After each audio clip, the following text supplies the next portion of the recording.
y lo paramos. Listo, entonces empiezo a grabar. Bienvenidos a todos. Estamos en el Club de Lectura Isbelia, El ruido de las cosas al caer, de Juan Gabriel Vázquez. Como yo les dije al principio, pues, en esta ocasión yo no me voy a enfocar en explicar la historia del narcotráfico ni nada, por múltiples razones que ya hemos puesto. La principal es porque ustedes la saben más que yo. Para mí la historia del narcotráfico es una historia heredada. Sé que en los 90 hubo mucha plata en Colombia y hubo mucha plata en mi casa por el narcotráfico. Mi mamá hace ropa y entonces ella tuvo una bonanza muy impresionante de clientes, especialmente mujeres de narcos, que hacían muchos vestidos. Y entonces en la casa hubo esa relación con el narcotráfico. Y sé que hay cierta línea de la familia de mis padrinos, que son los mejores amigos de la universidad de mi papá, que todavía tienen familiares extraditados porque se dedicaron al narcotráfico y ellos son de toda la región de Honda y La Dorada. Entonces, digamos que por ese lado, y mis papás siempre tienen como anécdotas de cómo en los 90, nuestra infancia, ellos pudieron llevarnos a esas fincas como ostentosas, pero que de repente se desapareció eso, ¿no? Como que de repente ese pedazo de la familia de mi madrina se desapareció y cuando volvió a aparecer, pues la mitad estaba en Estados Unidos. Entonces, como que para mí la historia del narcotráfico es una cosa aislada de la infancia. El miedo a las bombas nunca me tocó a mí porque nunca sufrí ninguna cerca. Si no estoy mal, hubo una bomba en el barrio Quirigua, que fue como la más cercana que me tocó en mi infancia y yo no tengo recuerdos propios de ella. De la que sí me acuerdo es de la del Nogal, pero esa ya es bastante más reciente. Entonces no me voy a centrar, digamos, en la historia del narcotráfico, sino más bien en cómo esta literatura del narcotráfico se distingue de otras, cosas que ya tocó Adriana, y cómo además esta historia del narcotráfico no exalta al narcotraficante, sino que se va a preguntarse de dónde viene. Entonces, de ahí sí les voy a contar algo que de pronto es poco contado en el mundo, o es una versión que al tenerlo tan cerca el narcotráfico en sus expresiones, nunca hemos pasado como sociedad a preguntarnos qué más hay allá, ¿no? Como que tenemos muy encima el trauma muy de experiencia y poco nos hemos dedicado a estudiar, digamos, las razones geopolíticas que llevan a que Colombia sea el centro del narcotráfico por tantas décadas. Bueno, este es el señor Juan Gabriel Velázquez, es del 1 de enero del 73, el señor sigue vivo. Tiene ya 1, 2, 3, 4, 5, 6, 7, 8 novelas. Empieza a publicar en el 97 cuando tiene 20 y tantos años. Mucha de esa novela es autobiográfico, hay muchos elementos autobiográficos que están ahí en la novela metidos y él mismo se hace unos guiños. Por ejemplo, Juan Gabriel fue estudiante de Derecho del Rosario. Entonces toda la experiencia que él tiene de la plazoleta del Rosario y de los billares, pues es personal, así como la tuvieron quienes estudiaron en la Libre, Daniel, o en la Gran Colombia. Yo estudié en los Andes, entonces pues también tengo una relación, digamos, de caminarme esas calles y saber cómo de imaginarme, porque más viví año y medio en la Candelaria, como de imaginarme, como de recordarme la vida que es ahí, ¿no? Como ese barrio que es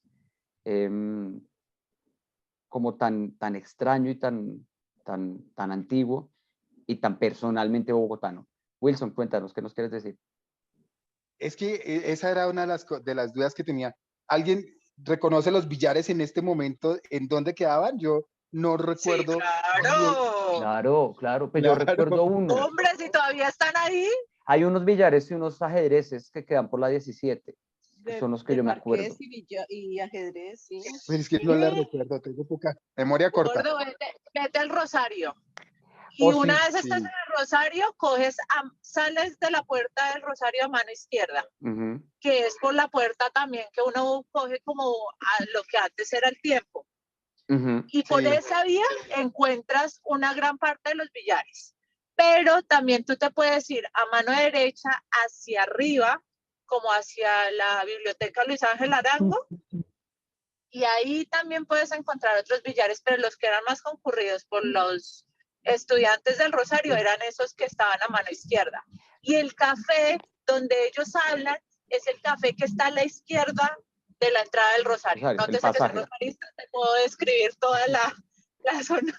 Sí, por ahí estaba también el Café San Moritz, atrás de la, ¿esa cuál es? Detrás del Palacio, es Eso, al lado del Consejo Superior de la aproveche Judicatura. mañana y va y se da un paseíto por allá, que es bien bonito, y se toma una guapanelita como a 2 cuadras de la parte de atrás del Rosario, que es bien rica y es tradición santafereña. Listo, Bien, bien. Y otro dato muy curioso. Mira, nosotros trabajamos en Compensar desde que lo pasaron allá desde el 80, carrera séptima con 16, y conocemos todos esos puntos, y hay también varios billares sobre la calle 16, sobre la calle 17, en la octava, en los sótanos que hablan ahí de la Jiménez, ahí también habían billares y habían bolos. Entonces, La primera bolera de de San Bogotá. Francisco. Sí, ahí está. Era de San Francisco, sí. Sí, entonces por ahí sí que había billares porque todo el mundo salía a jugar billar. Sí. Esa sí me tocó a mí también. Eso sí, los billares y los bolos me alcanzó a tocar a mí a pesar de no ser tan de otra generación. Y fíjense que hay un dato súper curioso que lo encontré por accidente. ¿Se acuerdan que uno de los dos audios que él escucha cuando llega, de los 2 mensajes de voz ni siquiera, mensajes de contestadora, fíjense cómo me cuesta pensarlo en términos no contemporáneos? ¿El de la Ilíada? Es el de la Ilíada, que le prometen, que le proponen una tesis de maestría, de pregrado, que es como el castigo, como una cosa del derecho en la Ilíada. Esa es la tesis de pregrado de Juan Gabriel. Juan Gabriel estudió Derecho en el Rosario, y para esa época en el cual él se imagina todo eso que está sucediendo, él está graduándose de la universidad con una tesis sobre ese tema. Entonces él hace ese pequeño guiño sobre su propia vida al respecto, y según leí, además el man le gustaba parchar mucho en la casa de Poesía Silva.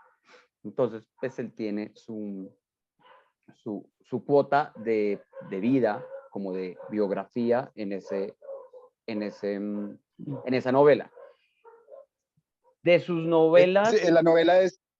¿La novela es real o es muy fantasiosa? Es ficción mezclada con realidad. ¿Listo? Probablemente toma eventos reales, como el accidente aéreo, como todos los accidentes aéreos y toda la descripción de los cuerpos de paz y su labor y cómo el narcotráfico llega a Colombia, pero él le pone ahí a los personajes principales. Y en cuanto a la vida de Ricardo, puede ser real porque ¿cuántos chinos que estudiaron aviación ala y no pudieron seguir como pilotos comerciales? La mayoría de ellos iban para el narcotráfico. Entonces, la historia real de muchas personas en Colombia. Sí, es muy común. Sí. Y ahí había otro dato chévere que me pareció, que pena de Álvaro, es que tranquilo, Wilson, por fin leyó. Vamos a aprovechar riquísimo. esta vez. Por fin leyó. Riquísimo, un tema que yo tampoco sabía. Yo también estudié ahí en el centro, pero hay muchas cosas que, pues quizás también por ese mismo miedo uno salía rápido y váyase para la casa, vivía muy lejos. Pero por lo menos ese tema de donde él busca la casetera, y el único sitio al que lo lleva, pues obviamente porque él es como poeta, y no sé si también tenga algo que ver de su vida personal, que le gustaba la poesía, lo lleva ya a la Casa Silva, y en la Casa Silva yo nunca sabía que habían poltronas y que adicionalmente habían audífonos en los cuales uno podía escuchar. Eso me pareció, yo digo, carajo, 50 años aquí en Bogotá, más de un montón de cosas, y no sabía que uno podía hacer estas cosas allá en la Casa Silva. Tú puedes ir a la Casa Silva y todavía encuentras audífonos para escuchar poesía. Qué chévere, va a tocar ir. Listo. No, es que, o sea, fuera del chiste de ir el domingo, yo creo que el domingo es un excelente día para ir a recorrerse esa parte del centro. Por ejemplo, este tema de la iglesia, que también la describen. ¿Esa iglesia cuál era? La que queda frente... La iglesia, la de San Francisco. Esa es la que diagonal al tiempo. tiempo. San Francisco. Diagonal al tiempo. Y ahí, por ejemplo, en el centro... Y tiene las 2 puertas. Ahí en el centro. Sí. Sale, y en el centro hay 7 iglesias seguidas que hacen una cruz. Eso, y que Elaine la describe muy bonito porque le encantó esa iglesia de San Francisco, ¿no? La iluminación del Cristo caído. Además, esa iglesia es para quienes estudiamos historia o cualquier cosa relacionada con historia colonial, ya sea literatura, arte o historia, es un hito porque es quizá de las iglesias barrocas más importantes de Latinoamérica, porque representa, es como un monumento a un movimiento artístico propio de la colonia que consistía en básicamente asustar a la gente o llevar a la gente a la fe y al temor de Dios a través del arte. Entonces esa iglesia especialmente es valiosa en la medida en que si uno entra no va a encontrar ningún pedazo de pared limpio. Siempre va a encontrar representación en todo lado. A donde uno mire, hay imagen bíblica porque esa era una manera de enseñar la religión en la colonia, en la época en la que la gente no sabía leer ni escribir. Entonces se enseñaba a través de la Como arquitectura. dices, son pinturas oscuras que dan miedo en vez de darle alegría a uno de entrar a una iglesia. Uno dice, yo ahí no entro, esas pinturas asustan. Así es. Porque es de la época en que pues,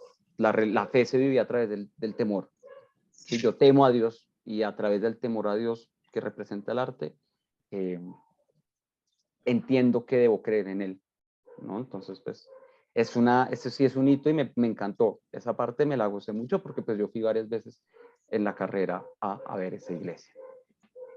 Pero bueno. Y ya entrando en eso, qué pena, Álvaro, entrando Tranquilo. en esos recuerdos, ¿quién recuerda? Yo no recuerdo qué tipo de bus utilizaban ahí y hacia dónde se dirigían los que eran de La Paz y iban a hacer el curso.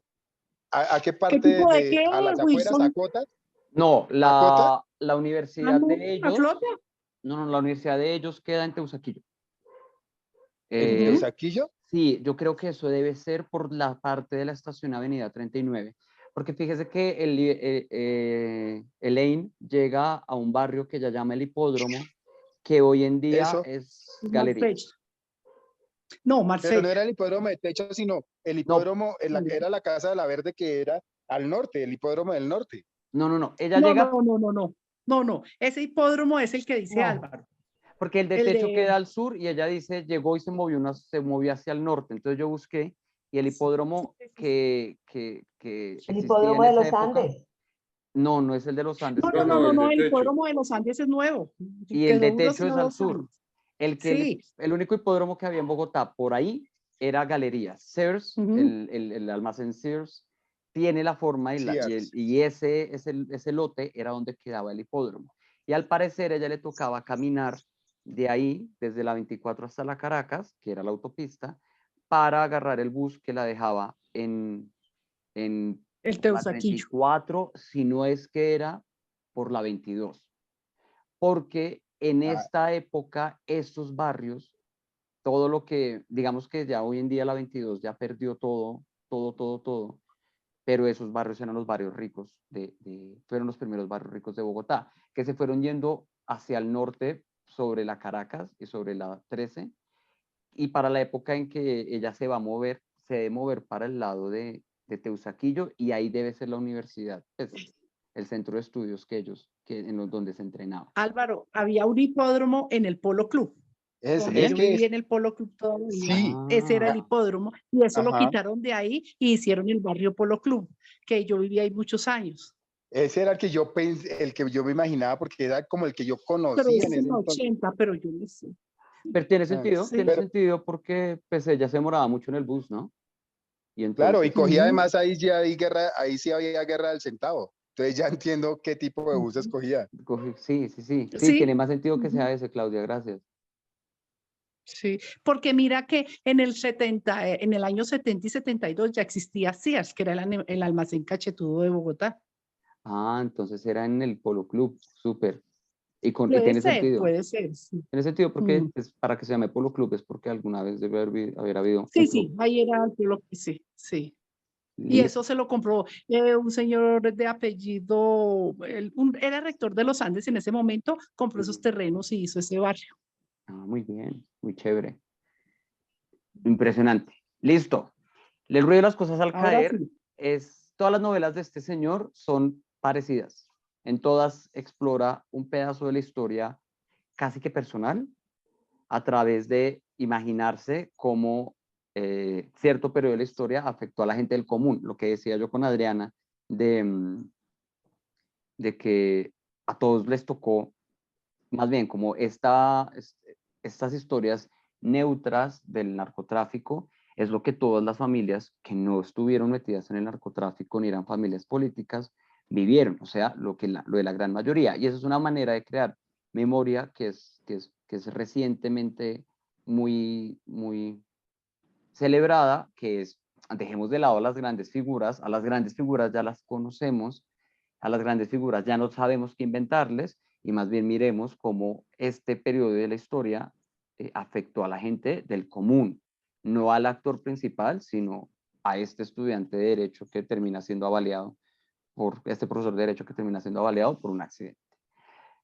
El ruido de las cosas al caer, además es premio Alfaguara, que es una gran cosa, y Volver la vista atrás, que es el último del 2000, no me acuerdo, no alcanzo a ver qué dice ahí porque lo tapa el letrerito, es 2020, es premio bienal de Mario Vargas Llosa. Es un premio internacional, o sea, este tipo es bastante premiado. Él es abogado de título, pero se ha dedicado a la escritura y es quizás de los autores colombianos más reconocidos hoy en día. ¿Listo? Entonces, recomendado leer. Entonces, sobre la novela, resumen chiquito que ya todos sabemos, Antonio Llamara, un profesor de Derecho de los 90 bogotano, sufre un atentado cuando camina con Ricardo Laverde, un enigmático compañero de billar. Este atentado marca la vida de Antonio, al punto que se embarca en una búsqueda de respuestas. El trauma lo lleva a buscar algo. Yo no me acuerdo tanto más bien, cuando ustedes decían, nunca me resolvió el asunto, a mí se me olvidó el asunto, a mí se me olvidó eso. Yo me quedé en el trauma y creo que esa es como la apuesta psicológica que quiere mostrar, ¿no? En esta búsqueda, Antonio reconstruye la historia de la aviación y el narcotráfico en Colombia y a través de la narración nos toca estos temas, ¿no? El trauma de la violencia, fíjense, es una novela que uno podría llamar dentro de la historiografía de la literatura colombiana, es una fuente reciente de literatura que nos habla del trauma de la violencia, ya no desde sus actores, ya no desde sus causas, sino desde la cotidianidad de quienes la sufrieron. Muy importante, y es donde más voy a hacer énfasis, son las relaciones colombo-gringas alrededor de la droga. Sin los gringos no habría llegado la droga a Colombia, y eso es importante tenerlo en cuenta. Obviamente la historia de la aviación en Colombia, como les quiero defender más adelante, es maravilloso y a la vez causante, o quizá una de las tantas razones, uno de los tantos factores por los cuales el narcotráfico termina centrándose durante el final del siglo XX acá. Ya fíjense que ya el foco no es Colombia, ahora es México, pero pues es gracias a esta historia de la aviación que tenemos que sucede. La búsqueda de la identidad en la historia familiar, hay una cosa muy linda para saber quién soy, me pregunto de dónde vengo, y las coincidencias, ¿no? Un tema que también había tocado Marta, si no estoy mal. Entonces empecemos con el contexto histórico. Les digo, narcotráfico saben más ustedes que yo, pero me quiero enfocar esto en cómo literariamente lo amarra. La hacienda Nápoles es la que inicia la narración, y por la noticia de los hipopótamos es que él recuerda a Santiago Laverde y que empieza a hacer toda esta búsqueda, y toda la resolución de su búsqueda, digamos, toda la resolución de su búsqueda, así no encuentre la razón por la cual lo hayan matado, se da en la hacienda Nápoles, ¿no? Es en volver a esa hacienda, en recorrer los caminos, en identificar incluso que con esta malla él pudo haber ido el mismo fin de semana, el ver al hipopótamo de frente, como en el momento en el que se van de ahí, es lo que hila, digamos, la historia narrativa, ¿no? Entonces centra la historia del narcotráfico en esta región, en el Valle del Magdalena Medio, que está en el límite entre Caldas y Cundinamarca, y un poquito de Antioquia y un poquito de Boyacá, ¿no? Nos muestra los orígenes del narcotráfico, algo que poco nos preguntamos. En la época en que Pablo Escobar empieza a traficar cocaína, ya había unas rutas instituidas, y nosotros poco nos preguntamos cuáles son. No quiere decir que no aparezca en la literatura, eso aparece mucho en literatura de Gabriel García Márquez, porque y en esta película sobre los indígenas Guayú, se me olvidó cómo se llama, el de los pájaros, algo de los pájaros, en el que se habla cómo es la Sierra Nevada el primer gran centro de producción de marihuana. en el mundo y que lleva también a la bonanza marimbera de la que hablábamos antes, ¿no? A uno se le olvida que la entrada al narcotráfico en Colombia se hizo por marihuana y no por cocaína. Y que además la cocaína en Colombia llega a Colombia no por que crezca acá mucho, si bien siempre ha habido coca en los Andes como una planta de más sagrada, no es que la cocaína se empiece a producir acá, sino que esa producción empieza en Bolivia y en Perú, pero es gracias a la infraestructura que ya tenía Colombia en el tráfico de marihuana que se centra acá, ¿no? Y también, muy importante, que se me hace muy relevante que recordemos, es que la novela defiende y nos muestra por qué la marihuana y o sea, el narcotráfico no habría existido si no fuera por los gringos, por dos razones, porque la pedían y porque, como vemos, la capacitaron a los campesinos colombianos para producirla, ¿no? Sin la influencia de ellos no habríamos montado tanto el negocio, porque además ellos eran los que tenían los contactos allá, ¿no? Es importante entender entonces qué carajos pasaba en Estados Unidos en los 60s y 70s. Elaine y Ricardo tienen un montón de eventos en los cuales protestan frente a la embajada de Estados Unidos y tienen toda esta como convito de gringos con los que fumaban marihuana y cantaban una canción que iba en contra de lo que ellos eran, ¿no? De los cuerpos de paz. Entonces tenemos que entender por qué además los cuerpos de paz son tan importantes, ¿no? En los 60s y los 70s Estados Unidos tiene como que el principal personaje de esta época es este presidente Richard Nixon, porque en Richard Nixon empieza como este proceso de lo que llamamos la guerra contra las drogas. ¿Por qué sucede eso? Estados Unidos es un país más o menos bien para los 60s, es decir, un lugar en el que la gente puede ser libre y desarrollarse, aunque no todos, las personas negras no ciertamente, están todavía luchando por esos derechos que ya hoy en día tienen. Y entonces Estados Unidos se mete en esta guerra fría contra Rusia por el control pues, del globo, ¿no? La globalización empieza en los 40, en los 50 después de la Segunda Guerra Mundial, que se empieza a pensar en un mercado global y ante el surgimiento de la Unión Soviética, Estados Unidos se toma la bandera de cerciorarse de que el comunismo no llegue muy lejos, ¿no? Porque después de Rusia empiezan los países a volverse comunistas rápido. Mitad de Europa se vuelve comunista porque Rusia los invade básicamente, Alemania se divide en dos y rápido China se les pega Mongolia y empiezan en el Asia, debajo de Rusia, a haber un montón de conflictos alrededor de qué funciona mejor, el comunismo o el capitalismo. Estados Unidos aprovecha esa oportunidad y establece una política internacional impresionante cuyo principal objetivo es impedir que el comunismo llegue a Latinoamérica. Ellos sufren mucho cuando sufren y de mucho miedo cuando llega Cuba, la revolución a Cuba, y entonces desde que es desde los 60s, agarran una política de mano dura en contra del comunismo que incluye lo que hemos visto en otras novelas. Intervenciones militares ante cualquier gobierno comunista, cuando tumban a Allende en Chile, por ejemplo, o los 4 golpes de Estado en los cuales intervinieron en Argentina, de la misma manera como contribuyeron a golpes de Estado en Brasil, en Bolivia, en Paraguay, en Uruguay, en Costa Rica, en El Salvador. Todo esto hace parte de esta política internacional de Estados Unidos dentro del contexto de la Guerra Fría para impedir cualquier acercamiento del comunismo y de cualquier forma que no sea capitalista en América. Y con esa excusa ellos además logran intervenir y meter mucha plata en estos países para generar una dependencia económica en la región. Todos en Latinoamérica somos bastante dependientes de Estados Unidos, aunque ha sido en intentos de los últimos 10 años en Latinoamérica deshacerse de esa conexión y por eso los gobiernos de izquierda han sido tan exitosos, ¿no? Como que la intervención gringa nos ha jodido lo suficiente como para que políticamente los gobiernos acá busquen cierta autonomía.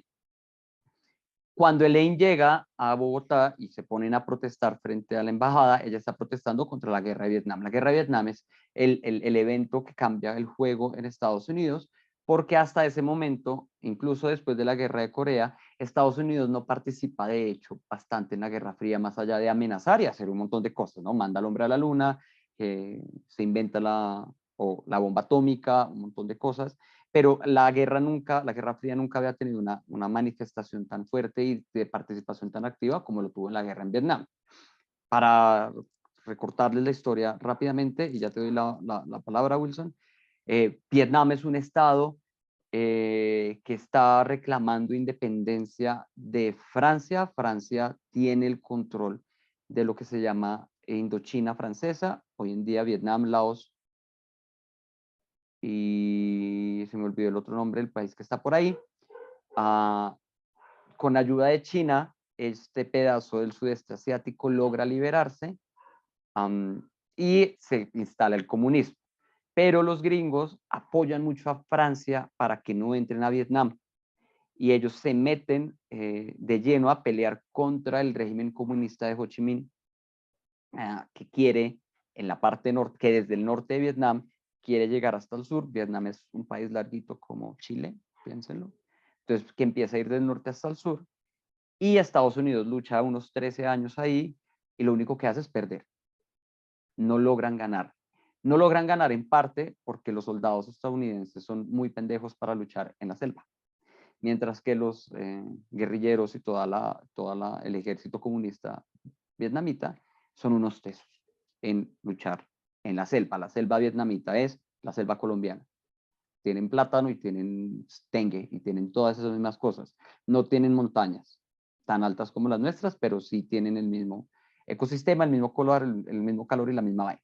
Entonces ellos pierden esa guerra y en Estados Unidos, al ver que están gastando tanta plata en eso y al ver que de hecho no está sirviendo para nada, surge un movimiento contracultural, un movimiento contrarrevolucionario que pelea por exigirle al gobierno salirse de Vietnam. Y ahí empiezan los hippies.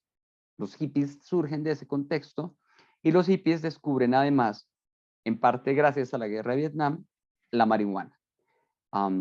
Muchos de los soldados que vuelven a Estados Unidos, muchos de los veteranos que vuelven a Estados Unidos, se traen consigo la marihuana, que era ya muy popular en la selva tropical vietnamita, y la mejoran. Y ellos encuentran en la marihuana como ese deseo de la liberación del mundo, del yugo gringo, es decir, están haciendo algo completamente erróneo. Esas son las protestas a las cuales van Ricardo y Elaine frente a la embajada, y esa es de hecho la razón por la cual ella se une a los cuerpos de paz.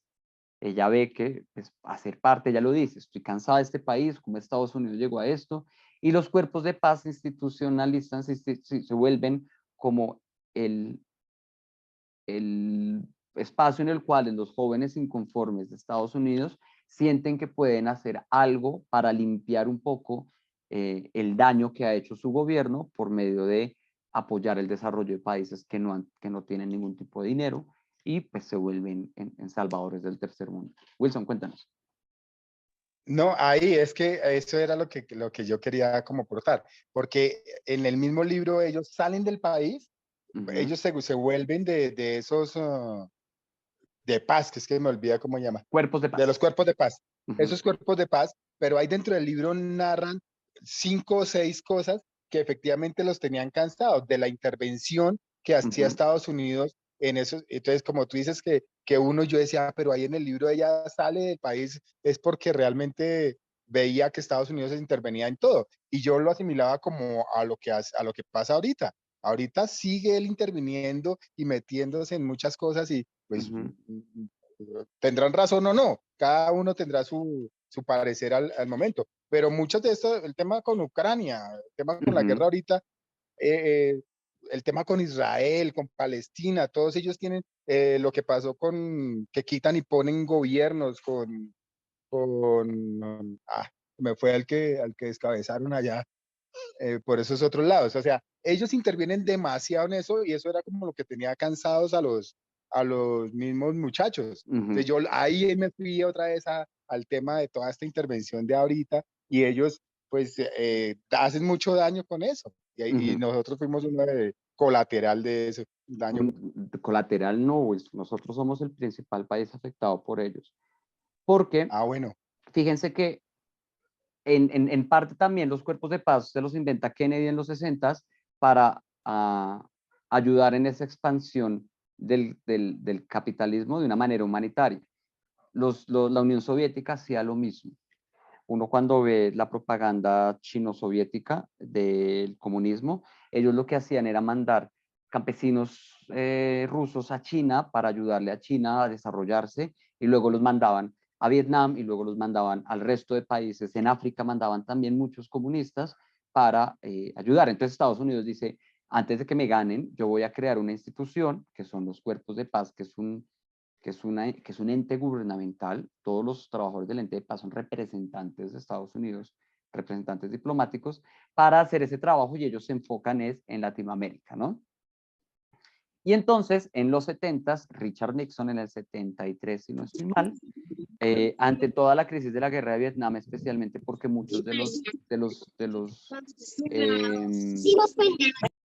los veteranos llegan adictos no solo a la marihuana, sino a la heroína, y ya desde los 20 la cocaína estaba dando vueltas por ahí, decide declarar la guerra contra las drogas como una política de Estado.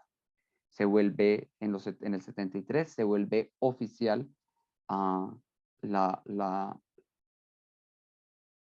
el poder que tiene la DEA. Esperen, reviso bien en qué año es que la DEA es fundada. A ver. La DEA es fundada el 1 de julio de 1973, precisamente, ¿no? Hace 49 años, ya va para los 50 años el próximo año.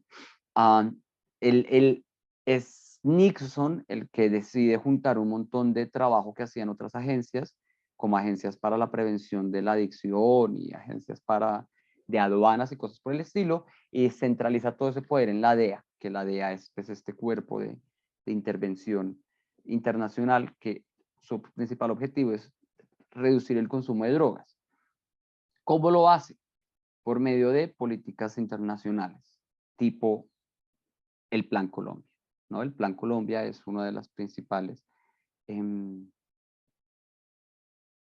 políticas que tiene la DEA para acabar contra las drogas, que consiste en financiar en ayudas militares a aquellos estados que sufren un montón de asuntos del narcotráfico.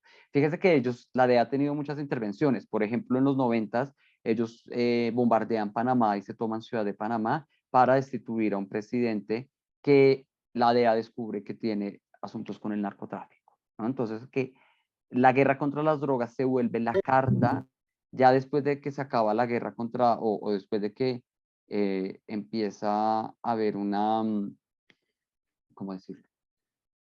Como que ya se empieza a ver mal que ellos intervengan tanto en la política en contra de los comunistas, como especialmente después de Chile y de Centroamérica.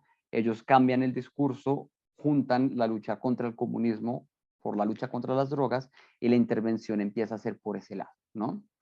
Pero a su vez, como nos muestra la novela, son estos jóvenes como supremamente libres y supremamente hippies, quienes llegan al tercer mundo queriendo un poco salvarlo, quienes introducen la droga y quienes al final del día son los que capacitan a los campesinos colombianos, también aprovechando la situación de abandono estatal de muchas regiones en Colombia, para ofrecerles un negocio que es rentable, que es sostenible gracias al clima colombiano. El clima colombiano es maravilloso para este tipo de plantaciones.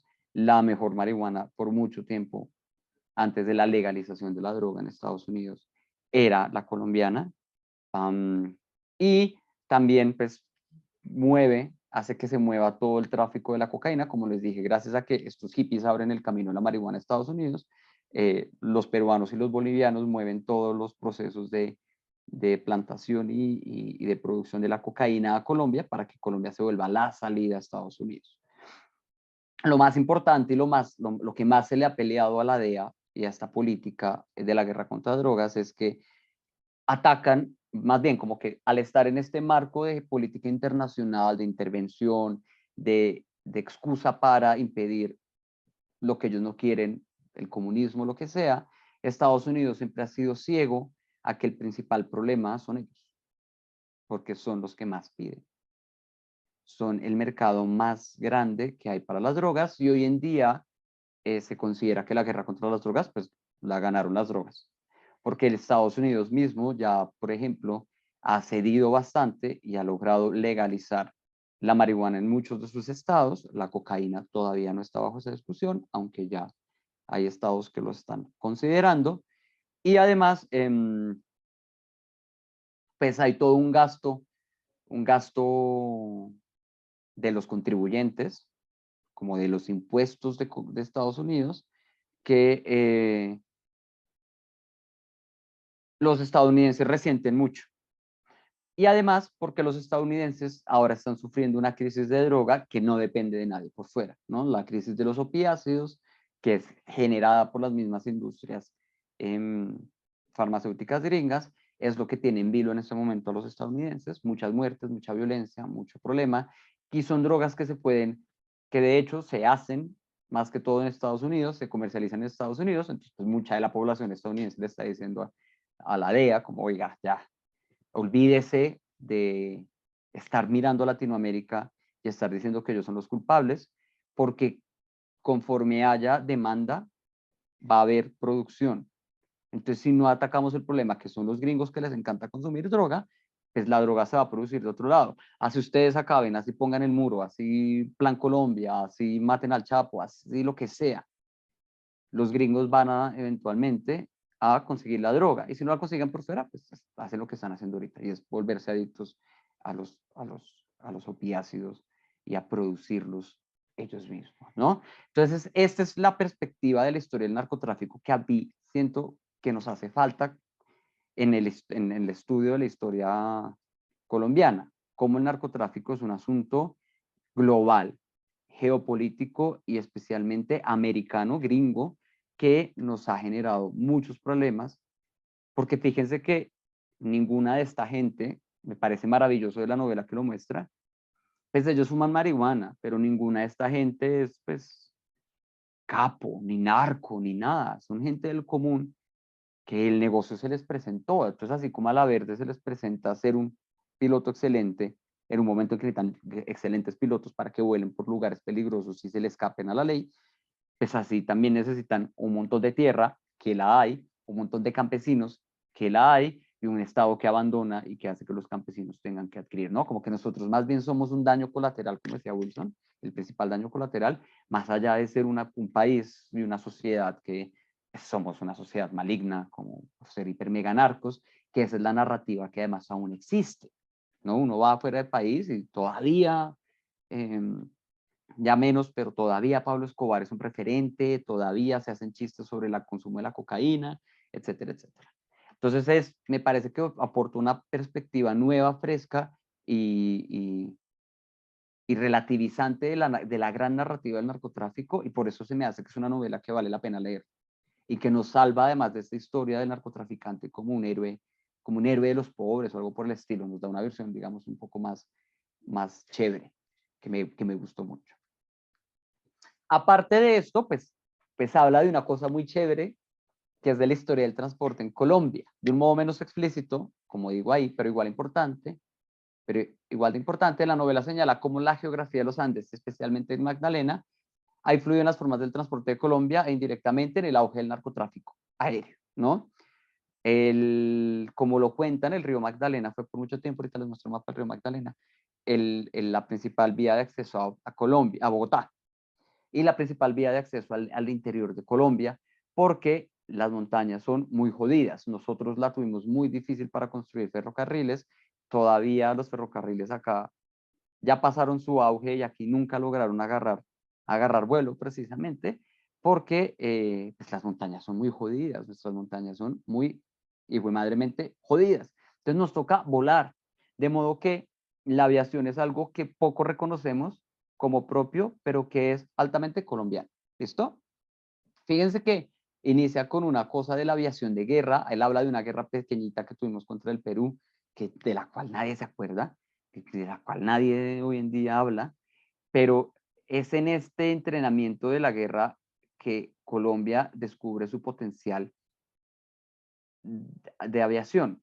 Tanto así que la empresa más antigua, la aerolínea más antigua de este lado del mundo es Avianca, es colombiana. Por ahí en los 20, unos alemanes llegaron acá a Barranquilla y formaron SCADA, que ahora es Avianca, ¿no? Y es gracias a que, pues sí, gracias a que era difícil llegar a Bogotá y el Magdalena no podía aguantar todo eso y llega la tecnología de los aviones, pues que se desarrolla la aviación tal y como la conocemos. Avianca es la segunda aerolínea más vieja del mundo. La anterior, que es KLM, que es una danesa, se fundó 2 meses antes. Es decir, nosotros es nuestra geografía la que nos lleva a ser tan buenos volando. Y es algo que uno no reconoce. Fíjense que es más fácil Hablando de la volar. guerra del Perú, ahí Claudia. hablan. Dale, Claudia. En la revista aérea era. Más adelante. Claudia, te escuchamos. Se va mucho la señal. Creo que Claudia está teniendo problemas. Pero sí, esa revista aérea es una conmemoración de esa guerra y el tipo que comete este accidente era era un héroe también de por allá. Él había participado en esa parte, ¿no? Ay, a mí faltó aquí como la aviación como principal método de transporte colombiano. Si uno revisa, por ejemplo, la lista de los 10 países con más aeropuertos, Colombia es el 8º, a pesar de que en territorio, o sea, le ganan México porque es más grande, también por narcotráfico, Estados Unidos, Canadá y Rusia, que son países muy grandes, y Brasil. Pero de ahí en adelante seguimos Bolivia y Colombia, porque nuestra geografía, y Perú, nuestra geografía nos obliga a utilizar el avión. Y entonces se me hace muy lindo, y además fíjense la coincidencia que hay con la novela de Roberto Bolaño que leímos hace 2 meses, cómo la aviación es algo muy bonito y muy importante para la historia latinoamericana, pero por el narcotráfico creo que la hemos dejado de lado. Entonces se me hizo una cosa muy bonita. Y más bonito aún, bonito e interesante que se me hace que es propio de la novela es cómo esa misma geografía, cómo ese mismo avance aeronáutico es el que le da la chispa al narcotráfico en Colombia. Este mapa que tenemos aquí a la derecha es el Magdalena Medio. El Magdalena Medio corresponde al sur desde Honda y al norte hasta Ciénaga, hasta las partes húmedas del sur de Bolívar. Es muy importante porque, bueno, en la parte de arriba, pues en Ciénaga y en la costa, en Bocas de Ceniza y en el Canal del Dique, la navegación es bastante fácil, en parte porque todo está generalmente inundado, pero es en Bolívar que empieza a volverse, depende de donde uno considere que empieza un río, empieza a volverse ya una vía de transporte importante, ¿no? Y llega hasta Honda, porque en Honda deja de ser navegable en términos de grandes barcos, ¿no? Y aquí, fíjense que, si me lo dejase ver un poquito más, lo voy a hacer zoom. Esperemos a que se quite ese letrero. Es Caparrapía que aparece, La Dorada, Puerto Salgar, es el último punto navegable del Magdalena. Y hay una descripción muy linda de esa zona que está tan atravesada por la violencia, precisamente por el narcotráfico, es una zona maravillosamente rica en términos de biodiversidad. Aquí hay una curvita, es que cada vez que vaya a pasar por ahí, pero hay una curvita ahí al lado de La Dorada, que es esta. Fíjense esta foto aérea de La Dorada. Esta foto aérea de La Dorada además se me hace bastante significativa para nuestra novela porque nos muestra que La Dorada tiene 2 cosas muy importantes. Un aeropuerto, fíjense, y el Magdalena.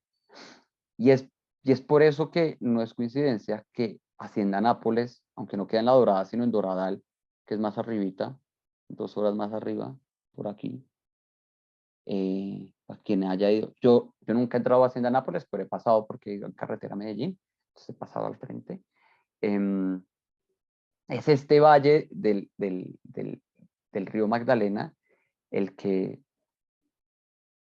nos permitió ser tan buenos narcotraficantes, porque junta todo, junta el agua de transporte, junta las condiciones climáticas excepcionales para la producción de estos alimentos y es una zona llena de aeropuertos.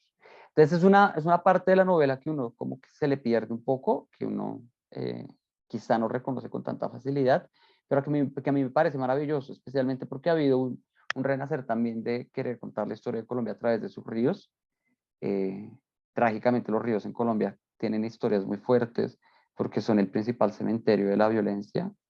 La mayoría de los cuerpos desaparecidos y de las masacres suceden en los ríos. Pero pues, se está tratando de recuperar como toda esta zona además fue por mucho tiempo una zona de mucha bonanza tecnológica. El ferrocarril llega aún hasta Honda. En Honda además hay un centro histórico impresionantemente bello y hay toda una idea de construcción de país que atraviesa esto. Hay una novela, no, es un diario de viajes que se llama De Honda a Cartagena, que escribe un zamper en el siglo XIX y él narra cómo era ese viaje de bajar de Bogotá a Honda en burro. La gente, además, la gente rica era supremamente exuberante en esa época y le gustaba traer todo, desde todo lo importado, lo traían por el Magdalena hasta Honda y lo subían en Honda a Bogotá en burro y en mula, y entonces uno ve, por ejemplo, grabados de burros e indígenas subiendo pianos de cola desde el Magdalena a Bogotá. Entonces es como un pedazo de la historia que se nos ha olvidado porque el narcotráfico nos ha, digamos, brillado mucho en la cara y nos ha hecho pensar. Primero que todo es poco visitable. Mi mamá es de La Palma, fíjense que es por acá, y la familia de ella salió desplazada por la violencia y hoy en día ya no queda nada de la familia allá, precisamente porque el narcotráfico, las FARC, los paramilitares, todo el conflicto que en nuestra historia se ata y va, que es tan difícil de desenredar, todo está ahí. Y que creo que es algo que deberíamos recuperar, ¿no? Fíjense cómo está en la mitad de verdad del camino entre la costa y el centro, es de verdad la columna vertebral de nuestra sociedad, para bien y para mal. ¿Listo? Y es algo que Elaine logra explorar, Elaine y Maya logran demostrar muy bien. Si hay algo que a mí me gustó, si hay algo con lo que yo me identifiqué con la novela, es las descripciones del calor, ¿no? Pues yo sí hay algo en lo que crecí, fue ahí, les digo que la familia de mi madrinos tenían plata por ahí, fincas por ahí, y en Girardot, yo me la pasaba en Piscilago y en el Club Cafán de Girardot y en Melgar, entonces como toda esa narración de cómo lo dice él de vuelta, como es increíble cómo en 100 kilómetros uno pasa de 0 a 2.600 metros sobre el nivel del mar, eso habla mucho de nuestra geografía, y cómo eso implica un cambio climático, cómo implica un cambio en la manera en que respiramos, en cómo sentimos el sudor, en cómo aquí en Bogotá los insectos son casi inexistentes y allá los insectos están en todo lado.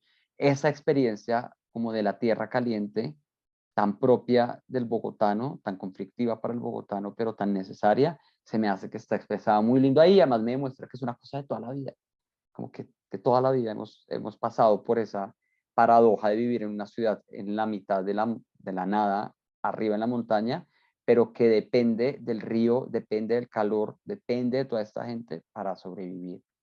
Porque como muy bien dice el autor, ¿a quién carajo se le dio por fundar esta ciudad allá arriba? Lo más natural, si uno mira las formas de la colonización en Latinoamérica y la manera en que se construyeron ciudades, lo más natural es que la capital de Colombia fuera esta. Tendría que ser por acá, porque el río se vuelve una cosa central y Colombia es un caso raro. Es una vaina extraña y esa extrañeza nos hace muy rolos. La novela también habla mucho sobre el ser rolo, ¿no? Como sobre nuestras costumbres, las mañas que tenemos, nuestra la desconfianza desconfianza. hacia los que vienen. Esa era la palabra que estaba buscando Wilson. Sí, la desconfianza, nuestra incapacidad, a pesar de que somos una ciudad que está construida, les digo, la familia de mi mamá es de La Palma y la familia de mi papá es de Santander, pero la manera en cómo, y a pesar de eso, pues uno hereda, yo ya soy pues nacido en Bogotá, y uno hereda y copia esas formas de la resistencia ante el otro, por el frío, por la distancia, por lo difícil de llegar, también me pareció eso muy lindo, ¿no? Y es algo que quería rescatarles de esta novela. Y finalmente, pues hay aspectos literarios relevantes que quería compartirles y que les comparto rapidito. ¿Listo? La narración es una búsqueda para revelar un misterio. Siento que eso lo mencionaron varios. La novela pudo haber sido contarnos la vida de Ricardo Laverde. Pudo haber sido contarnos esa misma historia sin tener que inventarse Antonio. Pero Antonio lo que hace es juntar una información que está ahí. Sin Antonio esa información se puede perder. Y es a través del trauma a través del cómo el trauma de Laverde hace mirar esa historia, que esa historia se vuelve relevante. Y esas dos capitas me gustan. Porque además, aunque puede ser un ejercicio pesado, eso de estar recordando, bueno, esto es el pasado y esto es el presente, es grandioso. Se me hace como una estrategia muy chévere. Se me hace entretenido. Atado a eso, está lo que habíamos hablado del trauma como catalizador. Uno está asistiendo, de verdad, la verdadera historia del tipo es un estrés postraumático. Lo que uno está viendo es cómo una persona X que ha vivido su vida como sea, él mismo dice que ni se acuerda de Laverde, de repente en un evento su vida se vuelve esencialmente relacionada a Laverde por el trauma que tiene. Y él quiere es recuperar, no encuentra la manera, la esposa no puede ayudarlo, pierde a su familia en el proceso y es propio de una persona que ha sufrido eso porque no, además no tiene ningún apoyo. El médico le trata de ayudar diciéndole, anota en su cuaderno y pregúntese por qué, y él justifica su ausencia y su vida a donde vaya por eso, pero igual pues no lo resuelve. Y siento que eso a mí me gusta, a diferencia de ustedes que no les gustó que él no lo resuelva, a mí me gusta que no lo resuelva porque nos dice como un poquito aquí haciendo terapia, sobreinterpretando y haciendo terapia a través del libro, pues cuando uno tiene este tipo de traumas lo resuelve uno. No importa por qué lo dispararon, no importa por qué él cayó ahí, lo importante es que él salga de ahí. Y Aura, también estoy de acuerdo con Wilson cuando le grita eso, se me hace como una representación muy fiel de ese dolor. Aura le dice, porque es tan pendejo, porque es tan hijo de puta, usted que tanto vive en el trauma y tanto me pide que yo lo vigile, ¿cómo se desaparece? O sea, como en la cabeza de quién surge eso, si no es en la cabeza de una persona cuyo trauma lo ha hecho aislarse tanto del mundo que le imposibilita relacionarse de una manera. La única relación que vemos que tiene Antonio significativa, porque además él dice que quiere a Aura y a la niña, pero no se centra en ellos, es ni siquiera Ricardo Laverde, porque él nunca, fíjense que no acepta entrar a la casa, él ¿sí? Como que se niega mucho, es con Maya, porque con Maya comparten ese trauma, ¿no? Y es el trauma el que nos une, no importa si no tienen sexo, no importa, es muy importante que es la intimidad de estos dos hombres, de estas dos personas, se venga dada en la obsesión por escuchar el cassette. Entonces uno, digamos que yo creo que la gente que lee esto, fuera del contexto colombiano, la gente para quien la narración no es una narración sobre un aspecto personal de su vida, su familia y su historia, sino es la narración de otra cosa, se deben centrar en esto, como que les debe encantar es este pedazo, la obsesión, el dolor, el duelo no realizado, como dijo la doctora María Clemencia, todo eso está muy chévere y vale la pena analizar. Y finalmente algo que mencionaba Marta, si no estoy mal, era el asunto de las coincidencias. Hay cosas recurrentes, el título, hay muchas cosas que caen, el ruido de las cosas al caer son muchas, cae el avión en Santa Ana, cae el avión en el que muere la mamá de Elaine, cae el avión donde a Bianca que bombardea a Pablo Escobar, que le pone una bomba y que los cuerpos caen sobre Soacha, que es donde matan a Galán. Cae Galán en televisión en el momento en que le disparan, ¿no? Como que esas coincidencias, los vuelos, las caídas, los bichos en las haciendas, el Magdalena, este tipo de recurrencias nos dan a entender, podría uno defender, que las personas estamos conectados no solo por la historia, todos sufrimos, digamos, el narcotráfico en distintas dimensiones, sino por esas coincidencias que implican esa historia compartida y son esas coincidencias las que nos permiten construir, digamos, relaciones.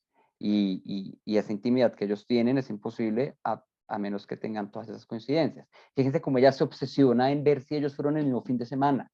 Y el man le dice, pues había 3 fines de semana en ese diciembre, como que ya, superemos un poco eso, pero es esa idea como de que datos tan específicos de mi vida coincidan con datos tan específicos de la vida de alguien más, pareciera que hay algo, como que hay una cosa predestinada, como que las coincidencias no pueden ser tan al azar, sino parece que nos unen y tejen relaciones que no son visibles como a primera vista.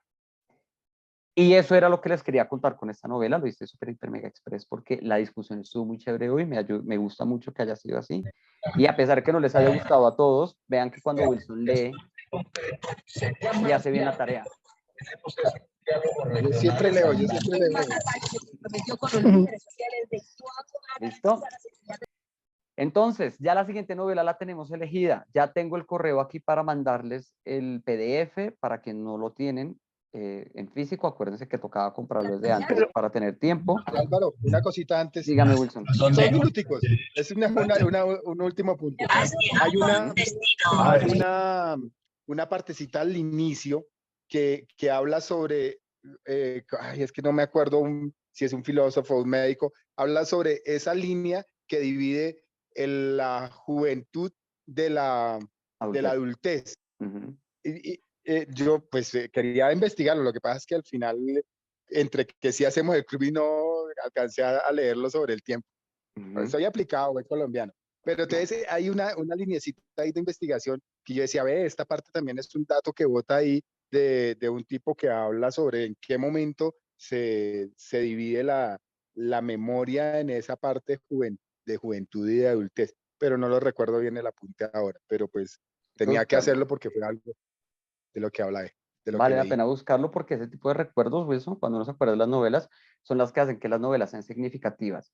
Esos pequeños como visiones, insights, decimos en inglés, como de la realidad que las novelas ofrecen, siempre son maravillosas. Procura buscarla, marcarla, anotarla, que te va a servir en el futuro.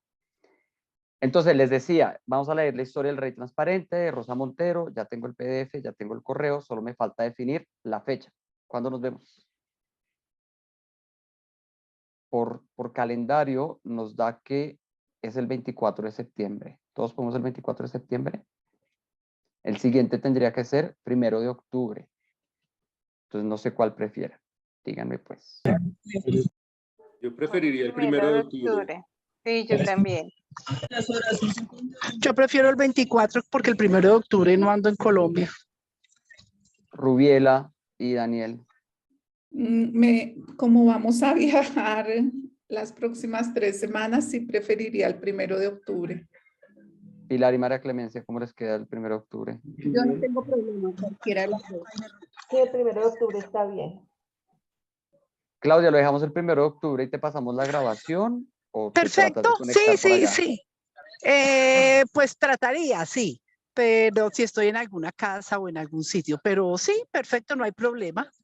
Gracias, Clau. Entonces. De nada, Ruth. Con esto. Porque es que yo lo leo muy rápido. Sí, yo los leo rápido. Entonces les acabo de mandar el correo, ya va con el PDF adjunto, la historia del Rey Transparente de Rosa Montero. Nos va a sacar de Colombia y nos va a llevar a Europa hace 11 siglos, si no estoy mal. Entonces espero que les emocione este mes. ¿Listo? Álvaro, muchas gracias. Ahí le recomiendo a Wilson un libro que acabé de leer que se llama, es de Javier Castillo, que se llama es bien de mucho misterio. Esos los libros sí que le va a encantar al Wilson. Es el día que se perdió la cordura, el día que se